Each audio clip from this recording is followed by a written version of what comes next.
নমস্কার বন্ধুরা, আজ বানাবো হোমমেড ভেজ পিৎজা। তার জন্য উষ্ণ গরম জলে 1 বড় চামচ চিনি ও 2টি ছোট চামচ ইস্ট দিয়ে ভালো করে মিক্স করে চাপা দিয়ে রেখে দেবো 10 মিনিটের জন্য। 10 মিনিট পর ইস্টটা ভালোভাবে ফরমেন্ট হয়ে গেলে জলটা যে পাত্রে ময়দা মাখানো হবে সেই পাত্রে ট্রান্সফার করব। ট্রান্সফার করে তাতে হালকা ময়দা মিক্স করে আবার ভালো করে মিক্স করব। মিক্স করে লবণ অ্যাড করব, এতে ফার্মেন্টেশন ভালো হয়। লবণ অ্যাড করে ভালো করে মিশিয়ে 2 কাপ মতো ময়দা অ্যাড করব, প্রায় 200 গ্রাম। 2 কাপ মতো ময়দা অ্যাড করে তেল অ্যাড করে ভালো করে জল দিয়ে মাখাতে হবে 10 মিনিটের মতো, যত সময় না ডোটা সফট হয়, কিন্তু স্টিকি হবে না। ডোটা সফট হয়ে গেলে দুটো ভাগে ভাগ করে রেখে দেবো।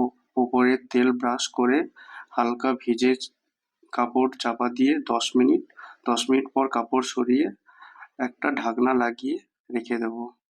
প্রায় 4 ঘন্টা পর ঢাকনা খুলে দেখলাম ডোটা 3 গুণ বেড়ে গেছে। এরপর আমরা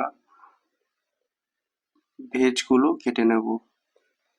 পেঁয়াজ, ক্যাপসিকাম, পনির বাড়িতে ছিল, ওগুলোই কেটে নিলাম।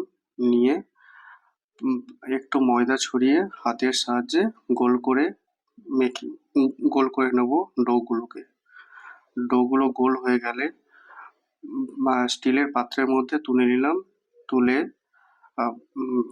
কাঁটা চামচ দিয়ে ভালো করে মাঝখানটা ফুটো করে নিতে হবে, এতে ডোটা ফুলে যাবে না। পিৎজা সস অ্যাড করে ভালো করে স্প্রেড করে দিলাম। স্প্রেড করে যে পেঁয়াজ, ক্যাপসিকাম, পনিরগুলো কাটা হয়েছিল ওগুলো দিয়ে দিলাম। দিয়ে হালকা করে মোজারেলা চিজ ছড়িয়ে দুটো ডো একইভাবে রেডি করলাম। রেডি করে ওভেনের মধ্যে ঢুকিয়ে দিলাম। 230 ডিগ্রি সেট করে প্রায় 20 মিনিটের মতো ওভেনে ঢুকিয়ে দিলাম। তার আগে 10 মিনিট প্রিহিট করে নিয়েছিলাম। 20 মিনিট পর দেখবো আমাদের ফাইনাল রেজাল্ট। 20 মিনিট পর পিৎজা একদম রেডি। খুবই সুন্দর হয়েছে, দেখতেও খুব সুন্দর হয়েছে, খেতেও খুব সুন্দর হয়েছে। দুটো পিৎজা সার্ভ করার জন্য অন্য একটা জায়গায় তুলে নিয়ে উপর থেকে অরিগানো ও চিলি ফ্লেক্স দিয়ে ভালো করে সার্ভ করলাম।